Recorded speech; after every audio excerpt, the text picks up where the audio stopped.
Dear Sideline Hoe, first and foremost, I'd like to thank you. I'm not used to addressing peasants, but for you, I'll make an exception. After all, you played a role in my progression.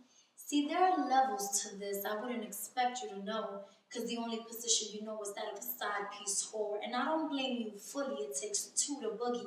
But as a woman, I'm ashamed to see you take pride in these games. And to you, it don't matter. You get hot and bothered when a man's unavailable, and only another hoe will find your story relatable.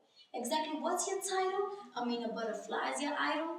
A married man fiend similar to Jocelyn, and I can relate. I was never a bench warmer, never a sub, and never a loner. See, you must have been the kid who got picked last, so you grew up with a complex. Now you're always up for grabs. I was so angry, just mad at the downgrade, upset with the thought that you and I could share entrees. I wanted to approach you, assure you he'd never leave home. I'm the queen of this bitch, you never take my throne. Cause these chicks like you, they come a dime a dozen, so it was no surprise to me that you were chosen. Two extremes, from royalty to a rodent. But in this cruel world, karma will show up at your doorstep.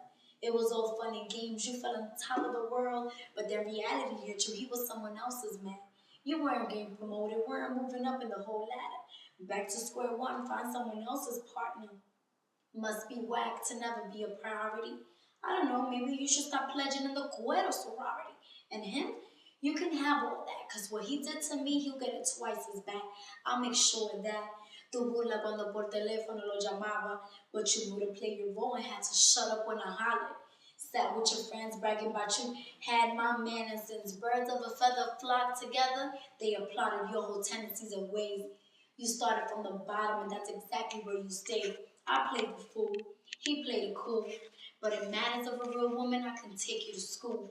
Depressed on Valentine's because you've never had your own. You're the reason they started the phrase forever alone. Never do anything half-assed.